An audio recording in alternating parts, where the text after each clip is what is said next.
honestly, I get why other countries look down on America. Kind of look at us as other than or not quite there. Seem like we think we're the center of the world. Yeah, I do understand that. After seeing this influencer in Australia go off and pick up a wombat, I was like, saying, "Oh, I get it. I want to defend us most of the time." And be like, "Nah, it's not true. We are actually a lot of amazing people." Thought of a diverse inclusivity, but then it's like, oh, this lady. What happened to the motto of don't touch other people's animals, especially ones that are wild? I thought we were supposed to just let those be. Maybe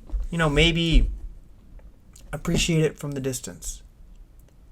You don't need to be going in and picking up a strange animal that you have no idea. Especially when you're in another country, and in that country that animal they have some of the most deadly animals in the world. Don't go out of your way and pick it up. What kind of lunatic do you think you are? You're not supposed to be going around petting other people's dogs. What makes you think that's a good idea? So it was wild. I guess you lapse of judgment. You're in another country. Everything's so new. You can't handle the new situation you're in. You see a cool, cute little thing that looks like it could be cuddly, and you want to go pick it up. Yeah, don't do that. Don't just leave it alone. Just leave it the fuck alone. You could appreciate it from the far. I feel like that's probably the best option, but not. Just not. Let's leave it alone. I get nervous going up and touching other people's animals. Like if there's someone else's dog, I'm just like, I'm gonna let it be. I'm appreciate it. Give it a little good boy as I walk by it. I'm not gonna go pick it up without associating myself with the owner first. And that thing doesn't have an owner. You don't know what kind of shit's on it. But then it brings the questions like people have done this forever. They've gone up to animals and they don't fucking know what they are, who they're from, what their existence is, and they just go up and just assert itself into its life. I don't think we should be doing that. But people don't care. Especially when they're on vacation, they don't give a shit. They see something that they think is be fun to take a picture with. That's all it is. It's like, it's fun to take a picture with.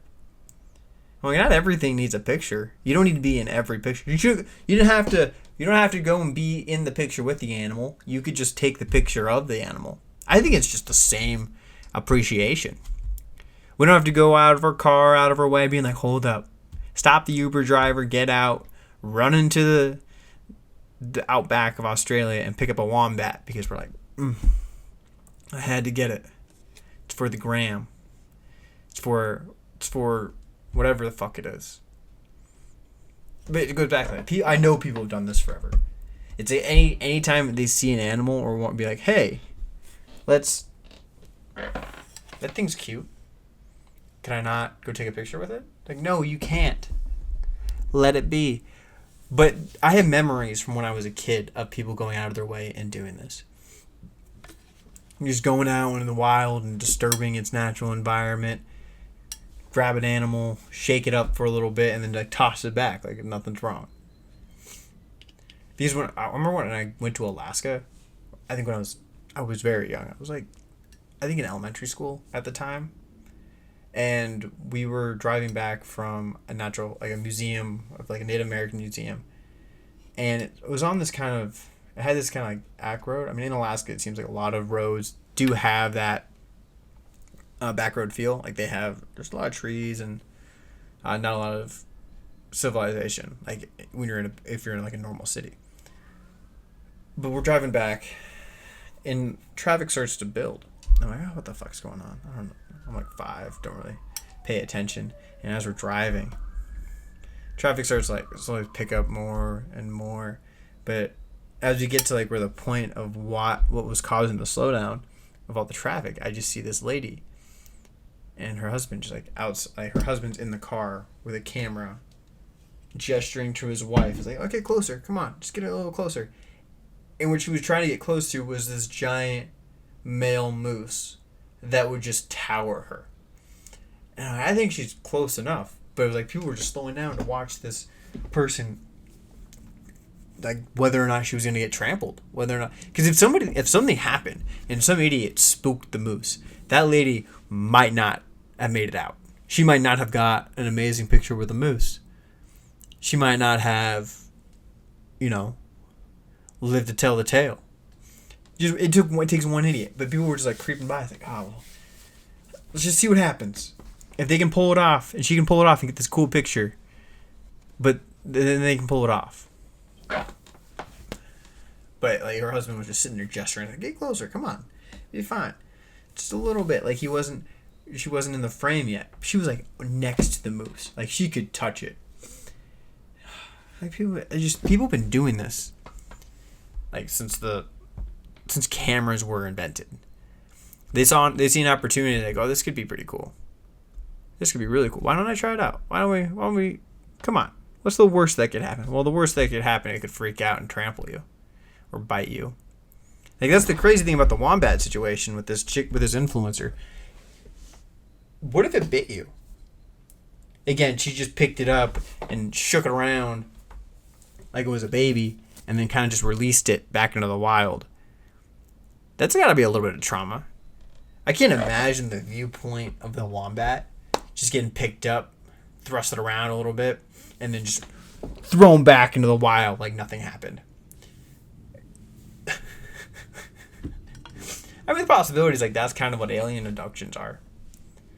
Just aliens are picking you up, taking selfies with you, and wanting to take a video for their social media network just so they can throw you back into the wild as if nothing happened. And then you have all these once stable people who have lost their marbles because they've been abducted. And, I mean, that would be very crazy if you just see the wombat in the corner in a rocking chair one day at his family reunion, being like, it's fucking it happened. They came with their clammy, skinny hands, no fur, just picking me up and shaking me like a baby. You're just, what the fuck? And maybe, honestly, that would be funnier if that's how alien abductions were, rather than just, they probed my asshole and dissected me. Now and they spoke with me telepathically and traumatized me. That's not as fun. You could have made it a little more fun. I think it's more fun if they abducted you and shook you like a baby doll and threw you back into the world as if nothing happened. And they just wanted to take a pic. Like, to be all fair, the downfall of civilization is social media. And that's how you fuck up a lot of other ecosystems, it seems like. That poor wombat. I can't imagine the trauma it's going through now. You have to see a wombat therapist, kind of get shit back in order. Maybe there's a nice owl in a tree that's willing to take some notes or jot down whatever the hell it is. Be like a little therapist for the man. I think he deserves it. He needs some help. Otherwise, he's just out there battling his demons alone because he's been traumatized by this white woman who picked him up and shook him around just so she can take an Instagram video and maybe go viral. She went viral. You got to give her credit that. The woman went viral. You can't go more viral than making the news with a video that you just haphazardly took. Props to her. I think she's banned from Australia now. She's on a no-fly list. Dude, she picked up that wombat and posted that video and set the entire country of Australia ablaze. They were pissed. Because I would be too. It's like going up and you're just, I don't know. You demoralizing one of their national animals. And they've got some, dude, and she had an issue, like a public apology to kind of get back on track with those people. Or just so she didn't have to get like kicked out of the country right away. And just to make right. Again, we could just go back to the basic concept. Don't touch shit that's not yours. Like, let's not go picking up wild animals like they're fluffy teddy bears at a Build-A-Bear. It's not what we're supposed to do. We're just supposed to observe them, acknowledge them in the distance, accept that they're alive, and and maybe have some hope. But no, that's not. We shouldn't be going around touching animals that we just see. especially when you just see it. Like, I wonder how many wombats she passed and got into the ideas like, I'm gonna go pick up a wombat. You shouldn't try, but she somehow got into the ideas like, I want to go pick up a wombat. And she was probably driving around Australia waiting for the next wombat she saw. And that poor motherfucker, that was his next wombat. He was the next wombat she saw. She picked him up, ran around with him just so she could make an Instagram reel and get more followers. It's just not okay. It's not okay. Maybe she figured out her lesson. I don't know. She did have to issue a public apology so she could get back in the good graces of the Australian people. Maybe she shouldn't. Maybe she should just find a different job if these are the cars she's pulling. It might be just better option to kind of jump ship. I'm not quite sure. People have their own crazy ideas, but I'll be honest, I don't think it's a good idea to have a lady who's picking up wild animals. Maybe she wants to be a vet someday, but let's not do that. Just keep popping this water bottle like it's nothing. Another thing that's kind of I've seen like kind of trending lately was like lacrosse is being like talked about more in like a lot of podcasts like Theo Von and Joe Rogan.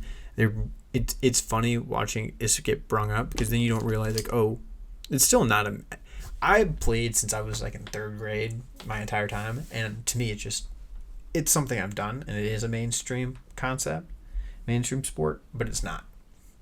Like, there's a lot of people who just have this idea of what it is, and then you show them a video like, oh, that dude got fucked up. Yeah, that dude got fucked up. It's kind of like hockey, but with no ice and the ball's in the air instead of a puck on the ground, and you're not going 80 miles an hour. You're going as fast as you can run.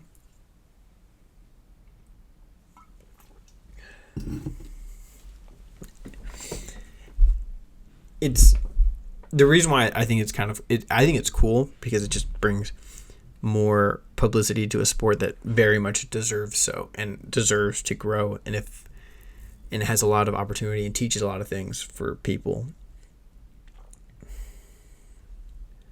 But like, I always had this idea with this sport particularly that it's out of every sport, it probably has the beginning of social media, it has the best opportunity to grow because it's very clippable. It has there's a lot of swagger with it. There's a lot of you can see the emotion in the sport. Like football, things stop and pause, and you kind of have the same kind of swagger and intensity, but there's a lot of pausing, stopping. The energy goes away. You're not wrapped up in the moment. Basketball, you have swagger. It's just not as physical or contact or intense. It can be intense, but it's like style and not being you can't go into a basketball and just you can try to be the baddest motherfucker out there and be tough and strong and push and shove around, but it's not. I'm probably not gonna cut that out. And it seems like there's just the videos and the reels that come up of that sport. Like those highlights are so quick. It's not like it's gonna be something just on and off your screen, and you can easily just like flow this around. But the fact that they're bringing up and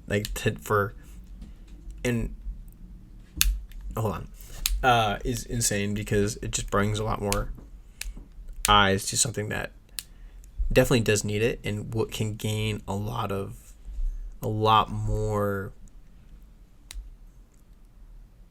growth from it just because people are being aware and it's realizing, oh, it's not just a spoiled rich kid sport. It's actually got some grit to it, and farm boys play this fucking thing, and it's a different level of it's a different concept. Where was I going with this?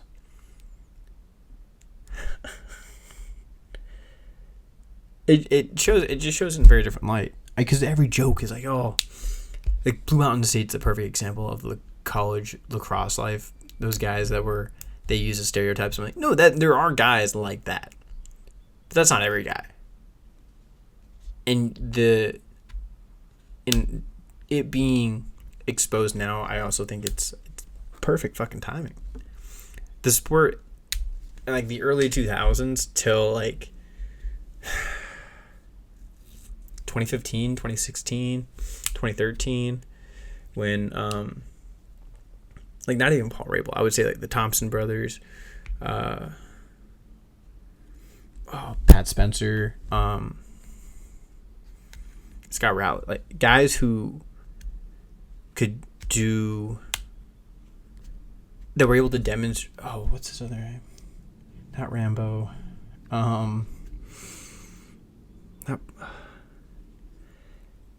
He went to Denver and developed the toe drag. I can't remember his name. Mark Matthews.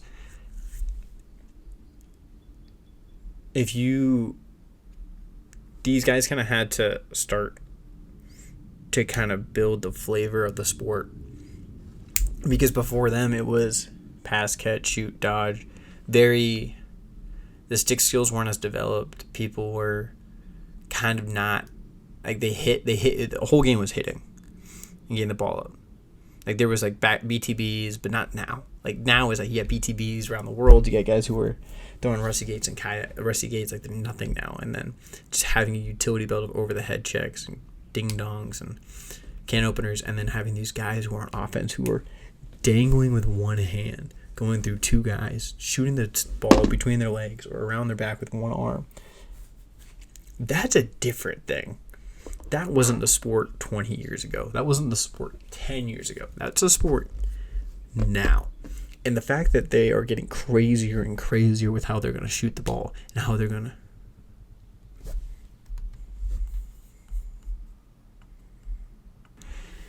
All right. Where was I? I just hit pause and now I'm back.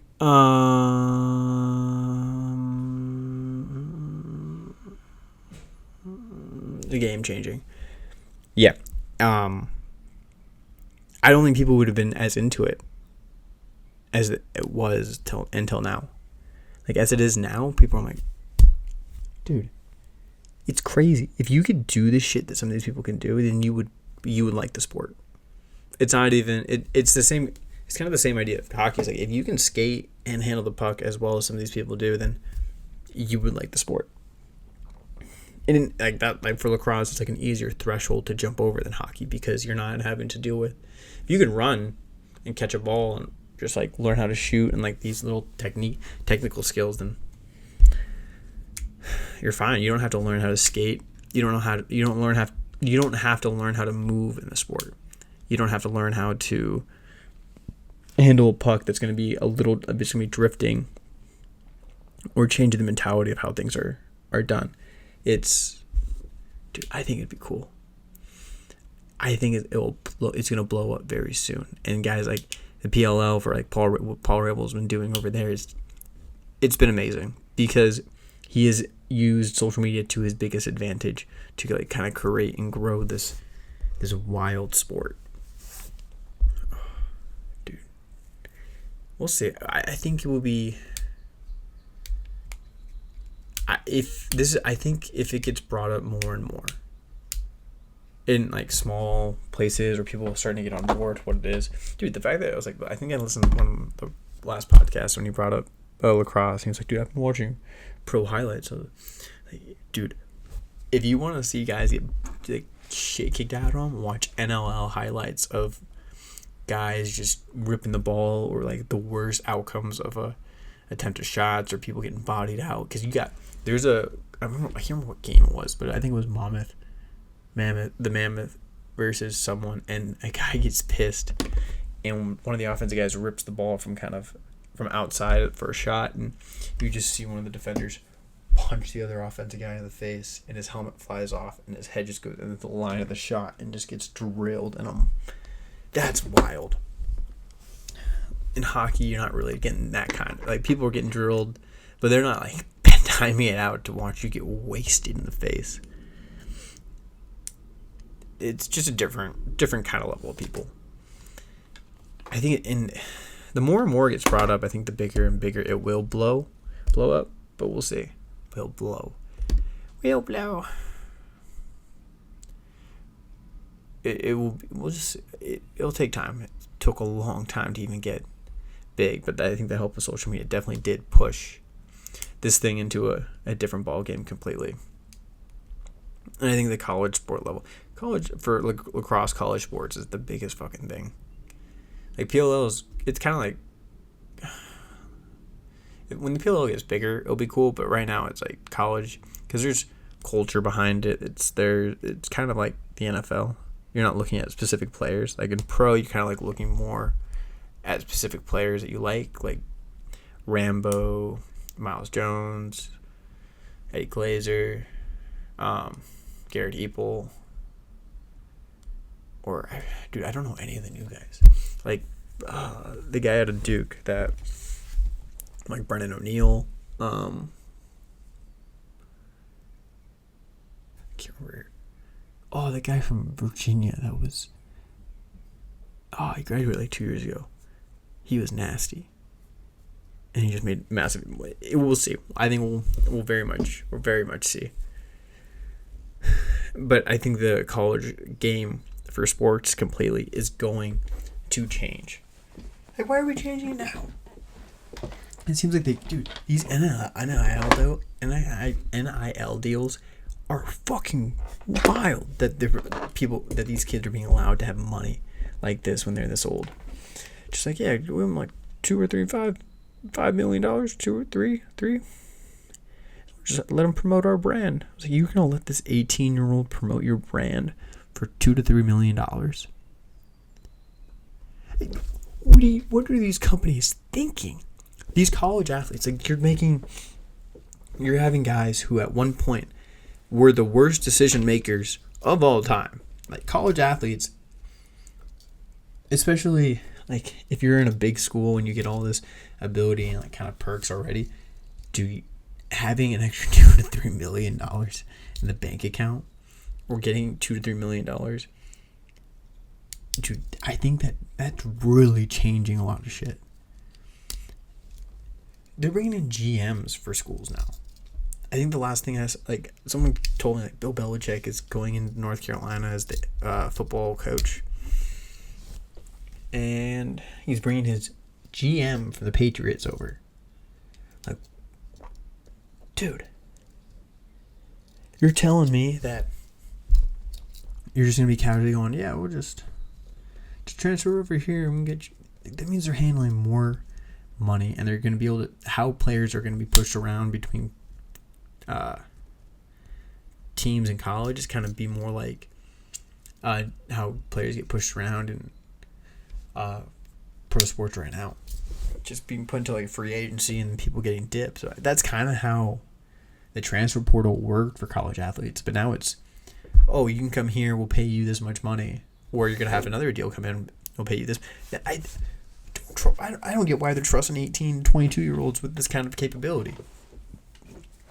There are going to be some that do very well, but there's going to be others that are like, maybe not. Maybe not. Dude, it's... I don't know. The fact that they're bringing in GM just means that they're managing... How they're going to be managing these players. It's not going to be... It's going to change how people would choose schools.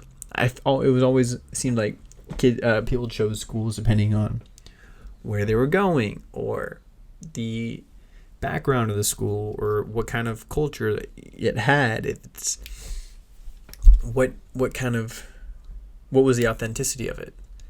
And now they're going like, oh, this school's going to pay me this much money. I'm going to go here. And so like, oh, I'm going to get the starting job here to go to the NFL to build a better stat line and like achievement record so that I can get drafted higher or picked at a higher rate or have a better opportunity. Now it seems like a lot of people are just like acting now, trying to get as much money as they can because there is no guarantee, which is another wild thing. Like I agree on that aspect, but it's like we shouldn't be allowing these kids to jump school so quickly so they can kind of fuck. Dude, I can't imagine the paperwork that these kids have for their like transfer with the academic, because they're not going to school for making money. They're going to school to like, get a degree in something so they can eventually like do something. Like you're getting a foundation of higher learning, not just going to play a sport.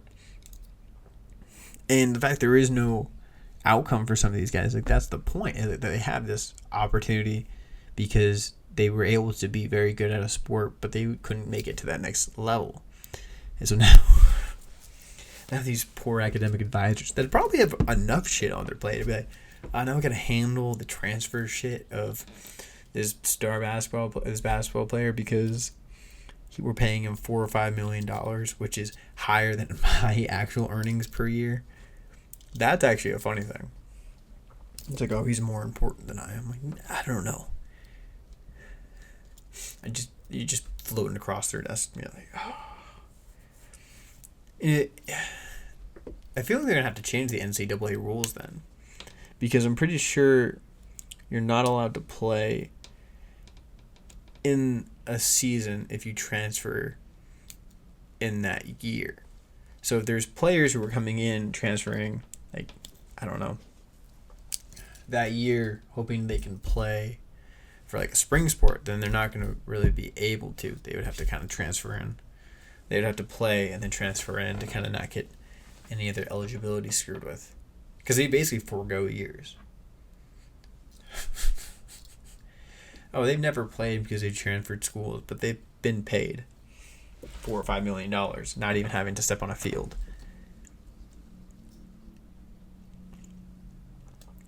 Dude, when I heard that, I'm like, I think this is getting out of hand. We need to call colleges to check if they're hiring GMs to handle their sports, like their sports side. It'd be interesting if that becomes like a normal thing for colleges to get, is just a GM. But now, is the GM handling all of the college athletes that are coming in, or is he handling one guy or one team? Because if that's the case, then you can kind of use that position as a feeder team for like a position for potential GMs to go up and be in the league in some way of doing GM work, especially if they have a proven track record of winning on the college level. Dude, I think it's just wild. I don't think they have to. I think they should just probably let this thing play out and not intervene so much. Dude, I think college sports is fucked, to be fair. I think it's really fucked. Because if they keep going down this path, then it's, what's next?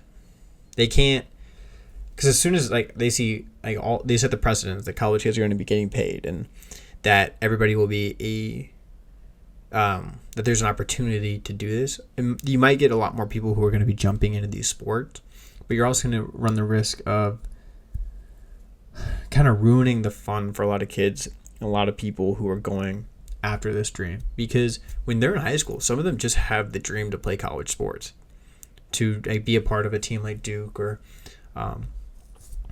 Princeton or SDSU or like these kind of high level, Denver, like these schools that have like are good at sports, or like have been like George like play sorry that have a rich history, and they just want to be a part of that environment.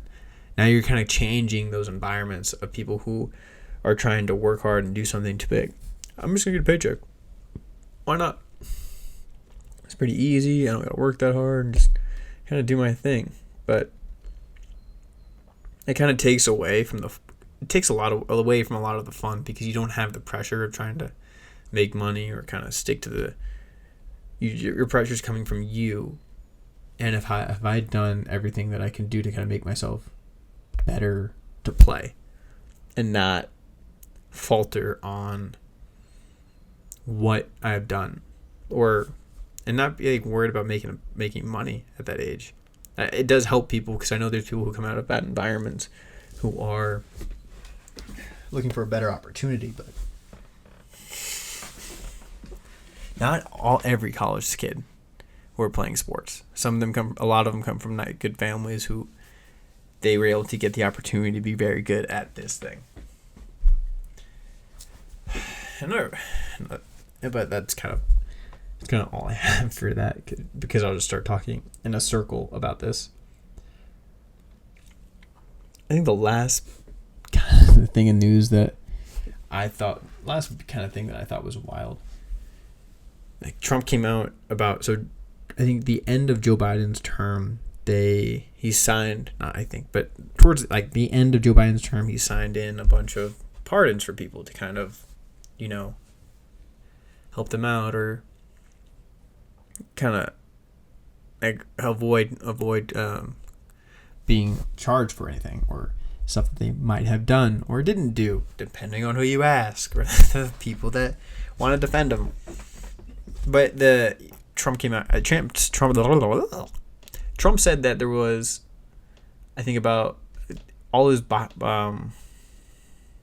were AutoPen signed. So the pardons were all signed by AutoPen, which, when you look at the signing of the presidential pardons, like, that's probably believable.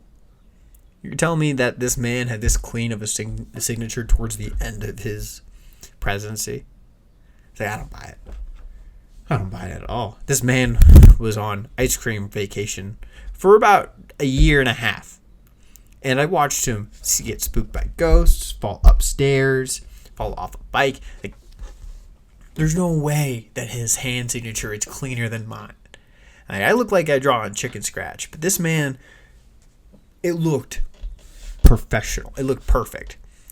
Not even like a little maneuver as if it's like they tried to fake it, as if, oh, maybe it's something different. No, they just, perfect. AutoPen, sign it. Which makes sense because he's probably, but he should sign them. He issued a lot, so he's probably just doing AutoPen, but he probably should sign them because of just the big thing of who he was giving pardons to. Especially the one for his son. I feel like you should put a little more attention to detail to that one. But oh my god, if they can recall the it makes sense. I can see someone in his office just being like, oh, we need to pardon this guy? Yeah, just send it in. He doesn't know. He's just going to go up there, babble about something, ask for ice cream, and then come off the stage. He's not going to know who we pardon. We kind of just do whatever we want. No. I know, like, Trump's crazy. He's a crazy motherfucker. But if there is any, like, legal issues, because I don't even know. Has presidential pardons have presidents? I don't even know. I'm curious right now. Have presidents officially signed presidential pardons? Baseless AutoPen claim. Are Biden pardons void because he used no Trump? With Biden's pardons are void. Trump claims that some former President Joe Biden's pardons are invalid because Biden used AutoPen. I don't know if they're invalid or not. I know some of them. Can I see?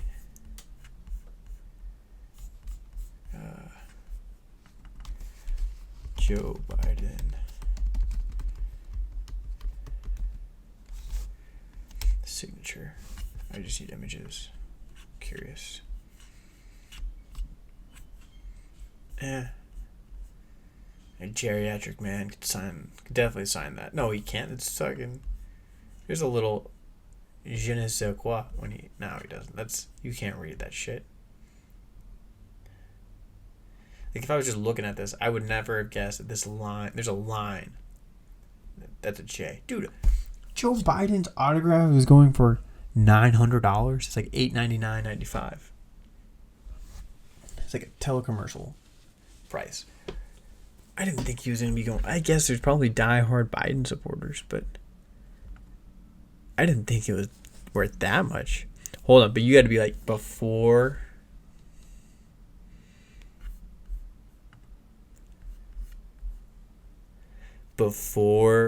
he, because you have two signatures. You have this signature when he wasn't senile, and then you have the signature when he was senile.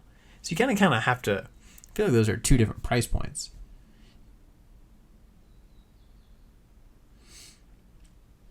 We can't argue with this. Now I'm just going through this rebel because there's like parts where like I googled like Joe Biden's signatures, like people going, like, "Whoa, did you ever address why Joe Biden's signature changed since he became president?" I'm like, if you think about it, there's a reason why his signature changed while he was in the Oval Office.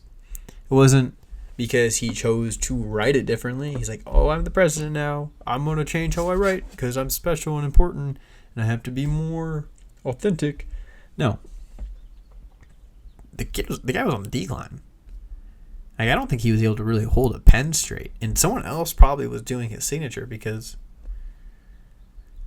to be really, I don't think the man knew what a pen was towards the end of his term. And maybe he was seeing a real ghost. I don't think he was, like, those ghosts were probably there, just watching him, waiting for him to come. They're like, your time's coming. They just look at him like, your time's coming. Don't worry about it. Don't worry about it. It will come. Maybe not now, maybe not tomorrow. But we're just going to sit here and wait, see how long you got. How well you can drive this boat with one foot here and 1 foot in the shadow realm.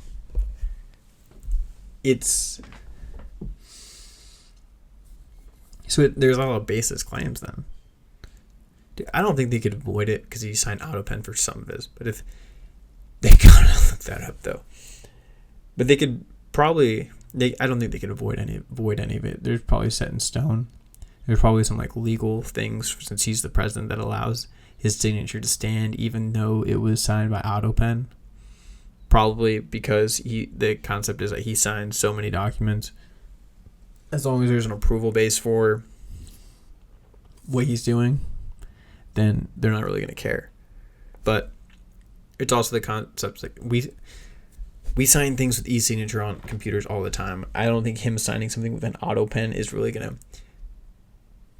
null and void any of those pardons that he put out. It probably should, just because of the criminal cases that could come up from them, especially the people that might have done some stuff. But it's nothing you can do because since he's in a weird position. They can't, like, what he's doing is what everything he did. You kind of have to let it be. But dude, now we got a crazy orange man trying to see crazy shit. See if I don't know if he's trying to get a rise out of people, or if he's trying to just see what boundaries he can push. But the crazy orange dude that we got with floppy top hair that looks like straw. It looks like a toupee that he sprayed with a hose and just kind of put back on his head.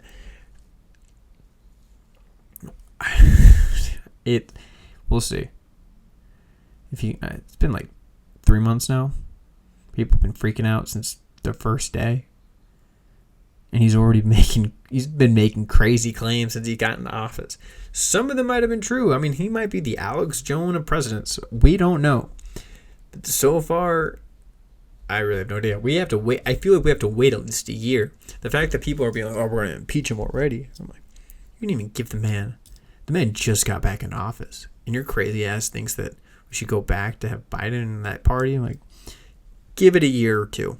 We let Joe Biden steer the boat. He didn't know how to walk straight and couldn't or think on his own. So maybe let the crazy man yell for a little bit. Maybe just let us let's see what he's got. Might not be a lot of good things, but maybe he's got something that we're not quite aware of. It's going to take some time to figure that out. It's going to take more than a couple months to judge if what he's been doing is the right call, because he's just been taking action. At some point, you just have to see what happens after. You can't just criticize and ridicule, even though like it's easy to, because you don't like the decisions he's made. They might work out. Again, they might not. But again, we're gonna have to wait and see what the shit happens and what hits the fan and what doesn't. It's gonna take more than a week of doing crazy shit. But if this thing ever gets listened to, thank you for hearing me ramble about dumb shit. And we're done. Oh, I missed it.